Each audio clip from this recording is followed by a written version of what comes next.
பாவேந்தர் பாரதிதாசனுடைய பாடல் பாருங்க. எளிய நடையில் தமிழ் நூல் எழுதிடவும் வேண்டும், இலக்கண நூல் புதிதாக இயற்றுதல் வேண்டும், வெளி உலகில் சிந்தனையில் புதிது புதிதாக விளைந்துள்ள எவற்றினுக்கும் பெயர்கள் கண்டு தெளிவுறுத்தும் படங்களோடு சுவடியெல்லாம் செய்து செந்தமிழை செழுந்தமிழாய் செய்வதும் வேண்டும். செந்தமிழை செழுந்தமிழாய் செய்வதும் வேண்டும்னு சொன்னவர் யாரு? மகாகவி பாரதிதாசன். இந்த பாடலை ஒரு 2-3 தடவை என்ன செஞ்சுக்கணும், வாசிச்சுக்கணும். ஓகே, 4வது பக்கத்தை விட்டுட்டேன், தெரியாமல் எழுதிட்டேன். 5வது பக்கத்துக்கு வந்துருங்க. இப்போ 11th வந்தாச்சு. பேச்சு மொழியும் கவிதை மொழியும். 7th எப்படி இருந்துச்சு? பேச்சு மொழியும் எழுத்து மொழியும் இருந்துச்சு. ஓகேவா? பாருங்க, இந்த பேச்சு மொழியும் கவிதை மொழியும் இதனோட ஆசிரியர் யாரு? இதை எழுதினவர் யாரு? இந்த பாடத்தை இந்திரன். ஓகேவா? கலைகளின் உச்சத்தை என்ன சொல்றோம்? கவிதைன்னு சொல்றோம். பேசுவது போல் எழுதுவதுதான் உத்தமம் என்றும் அதுவே மானுடத்துக்கு எழுத்தாளர்கள் செய்யும் மிகப்பெரிய கடமைன்னு சொல்லுவார் மகாகவி பாரதி. நம்ம என்ன பேசுகிறோமோ அதையே எழுதுங்கன்றார். எழுத்து வடிவத்தில் நம்ம பேசக்கூடிய சிந்தனைகளை, நம்ம எழுதக்கூடிய சிந்தனைகளை மாற்ற வேணாம்னு சொல்லுவார் மகாகவி. அதாவது எல்லாத்துக்கும் போய் ரீச் ஆகணும். நம்ம எழுதக்கூடிய விஷயம் பாமரனுக்கும் போய் ரீச் ஆகணும். அந்த எந்த ஒரு வார்த்தைக்காகவும் அவன் என்ன செய்யக்கூடாது, எங்கேயும் போய் பொருள் தேடக்கூடாது அப்படிங்கிறது தான் இவருடைய கருத்து. ஓகேவா? மொழிங்கிற ஒரு விஷயம் பிறந்ததுக்கு அப்புறம் தான் இந்த உலகம் என்பதும் நான் என்பதும் தனித்தனியாக பிரிந்து தங்களை தனித்துவமாக நிலைநிறுத்திக் கொள்கின்றனன்னு சொல்லுவார் எர்னஸ்ட் காசிரர். இவரோட பேர் ஞாபகம் வச்சுக்கோங்க.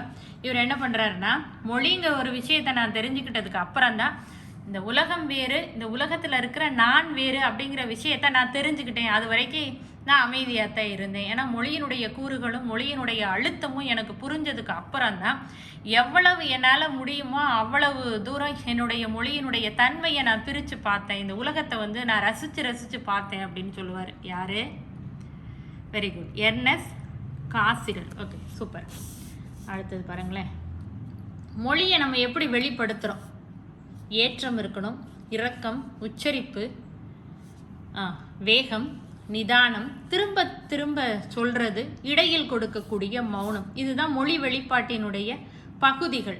கண்டினியூஸாகவும் பேச முடியாது, பேசிக்கிட்டே இருந்தாலும் அதில் கையை எங்கே போகணுமோ பேசணும், கையை ஏற்றி பேசணும், கொஞ்சம் இறக்கி பேசணும், உச்சரிப்பு தெளிவாக இருக்கணும், வேகம் இருக்கணும், எந்த இடத்துல நிதானமாக பேசணுமோ நிதானம் இருக்கணும், எங்கே திரும்ப திரும்ப சொல்லணுமோ அந்த இடத்துல திரும்ப திரும்ப சொல்லணும். இது எல்லாத்தையும் அங்கங்கே இடையில ஒரு மௌனம், அமைதி.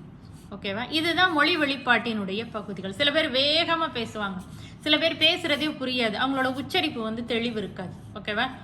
எந்த இடத்துல ஹையாக பேசணும், எந்த இடத்துல கீழே இறங்கி பேசணும், எந்த எழுத்துக்களை கீழே இறக்கி கொண்டு வந்து பேசணுங்கிறது சில பேருக்கு தெரியாது. ஓகேவா? இது மாதிரி தான் நம்ம என்ன செஞ்சுக்கிட்டே இருக்கோம், பேசிட்டு. அப்போ பேச்சு கூறுகளில் முக்கியமான விஷயங்கள் இது எல்லாம்னு சொல்கிறாங்க. ஓகேவா? பேச்சு மொழிக்கு ஒருபோதும் பழமை தட்டுவதில்லை, அது வேற்றுமொழி ஆகிறது கிடையாது, எப்பொழுதும் உயிர்ப்புடனும் மாறிக்கொண்டும் தான் இருக்கின்றது. பேச்சு மொழி எப்பொழுதும் உயிர்ப்புடனும் மாறிக்கிட்டு தான் இருக்கு. இந்த மொழி தான் ஒரு கவிஞரை நிகழ்காலத்தவரா அல்லது இறந்த காலத்தவரா என்பதை நிர்ணயிக்கின்றதுன்னு சொல்றாரு. யாரு? ஆற்றூர் ரவிவர்மா. இவர் ஒரு மலையாள கவிஞர். ஓகேவா? இது ஒரு மார்க் கேள்வி, புக் பேக் கேள்வி. 11th ஒரு புக் பேக் கேள்வி இது. பேச்சு மொழிக்கு ஒருபோதும் பழமை தட்டுறது கிடையாது, வேற்றுமொழி ஆகிறது இல்லை, உயிர்ப்புடனும் மாறிக்கொண்டும் தான் இருக்கின்றது. இந்த மொழி தான் ஒரு கவிஞரை நிகழ்காலத்தவரா அல்லது இறந்த காலத்தவரா என்பதை நிர்ணயிக்கின்றதுன்னு சொல்றாரு. ஓகேவா? அதுக்கு அடுத்தது பாருங்களேன்,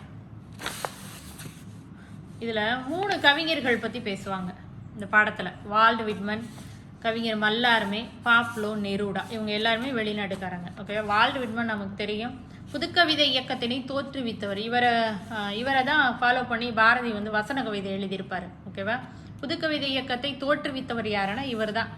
இந்த கேள்வி கூட கேட்கலாம், ஏன்னா ஆப்ஷன்ல மகாகவி இருப்பார், பாரதியார் இருப்பார், பாரதிதாசன் இருப்பார், வால்ட் விட்மன் இருப்பார். ஓகேவா? புதுக்கவிதை இயக்கத்தை தோற்றுவித்தவர் யாரு? குட், வால் விட்மன். ஓகே, இவருடைய நூல் பாருங்களேன், புல்லின் இதழ்கள், லீவ்ஸ் ஆஃப் கிராஸ். இந்த நூலை ஞாபகம் வச்சுக்கோங்க. புல்லின் இதழ்கள்ங்கிற நூலோட ஆசிரியர் யாரு? வால் விட்மன். இங்க 2 விஷயம் இருக்கு. அதுக்கு அடுத்தது கவிஞர் ஸ்டெஃபான் மல்லார்மே. இவரோட பேரு ஸ்டெஃபான் மல்லார்மே.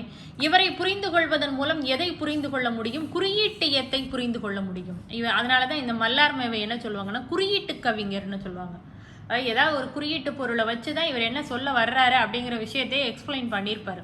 நீங்கள் வேணால் 11th புக் எடுத்து இந்த வால்ட் விட்மன் எழுதின கவிதையையும் மல்லார்மையுடைய கவிதை, பாப்லோ நெருடா, இவங்க 3 பேர் எழுதின கவிதையை ஒரு பாக்ஸுக்குள்ளே கொடுத்துருப்பாங்க. அந்த கவிதைகளை ஒரு தடவை நம்ம அதாவது நம்ம எக்ஸாம் நோக்கில் அதை வாசித்தாலும் சரி, இல்லைன்னா சும்மா ஜஸ்ட் ஒரு தடவை அதை வாசித்து பாருங்களேன்.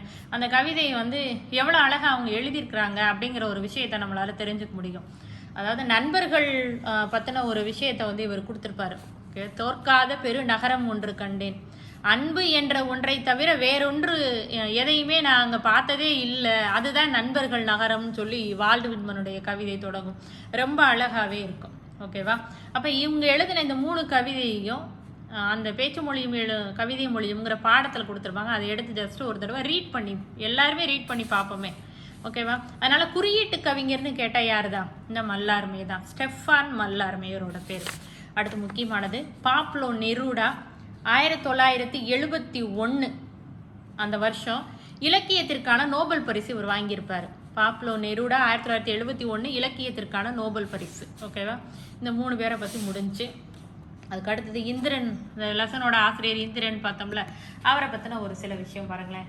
ஒரிய மொழியில் எழுதப்பட்ட பாருங்க மனோரமா பிஸ்வாஸ் அவர் எழுதின பறவைகள் ஒருவேளை தூங்க போயிருக்கலாம். என்ன மொழி? ஒரிய மொழி. அதை தமிழில் மொழிபெயர்த்திருப்பார் இந்திரன். அதனால தான் 2011 இவருக்கு வந்து சாகித்ய அகாடமி விருது கிடைச்சிருக்கும். பறவைகள் ஒருவேளை தூங்க போயிருக்கலாம்ங்கிற நூலுக்காக 2011 சாகித்ய அகாடமி விருது வாங்கினவர் யாரு? இந்திரன். அது என்ன மொழி? ஒரிய மொழியில தான் அது இருந்துச்சு. அதை ஒரிய மொழியில் அதை எழுதினவர் யாரு? Manorama Biswas. Okay, very good.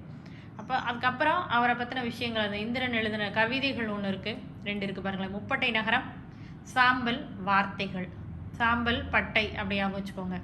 அடுத்து அவருடைய கட்டுரை தமிழ் அழகியல், நவீன ஓவியம், அடுத்து வெளிச்சம் நுண்கலை, இது 2 அவருடைய இதழ்கள். அது மேக்சிமம் கிராமர் கேள்வி தான் 11th 12th சைடு போகும். ஓகே, இந்த மாதிரி கொஸ்டின்ஸ் வந்து 6 to 10th தான் இருக்கும். அது ஆசிரியர் குறிப்பு, அவங்க எழுதின நூல்கள் என்ன, அவங்க நடத்திய இதழ்கள் என்ன. ஓகே, இந்த மாதிரி கொஸ்டின்ஸ் எல்லாமே 6 to 10th தான் இருக்கும். மேக்சிமம் இந்த மாதிரி கேள்விகள் 11th 12th எடுக்கிறதுக்கு வாய்ப்பு இல்லை. ஆனால் இனிமேல் எடுக்கிறதுக்கான வாய்ப்பு இருக்குது. ஓகேவா? ஏன்னா இந்த மாதிரி கொஸ்டின்ஸ் எல்லாம் இது வரைக்கும் இப்போ பாருங்களேன், 2011 சாகித்ய அகாடமி விருது, இந்த மாதிரி கொஸ்டின்ஸ் கேட்கறதுக்கு சான்ஸ் இருக்குது. ஓகேவா? சாகித்ய அகாடமி விருதுலேருந்து ஒரு கேள்வி கண்டிப்பாக வரும் ரெட்டை எக்ஸாமை பொறுத்த வரைக்கும்.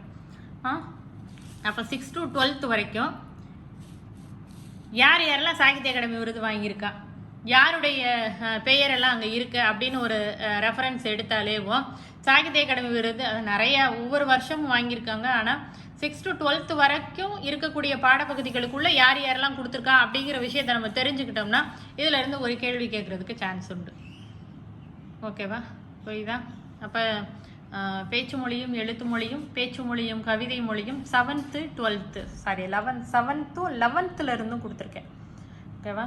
இதை இன்னொரு தடவை அதாவது இதை கேட்குறதுக்கு முன்னாடி இந்த லெசனை ஒரு தடவை அந்த புக்கில் எடுத்து நம்ம என்ன செய்யணும், அதை ஃபுல்லாக ரீட் பண்ணணும். ரீட் பண்ணி பார்த்துட்டு இந்த வீடியோவை கேட்டுட்டு அதுக்கப்புறம் முக்கியமாக நான் சொல்கிற ஒரே விஷயம், எழுதணும், பாயிண்ட்ஸ் எடுக்கணும்.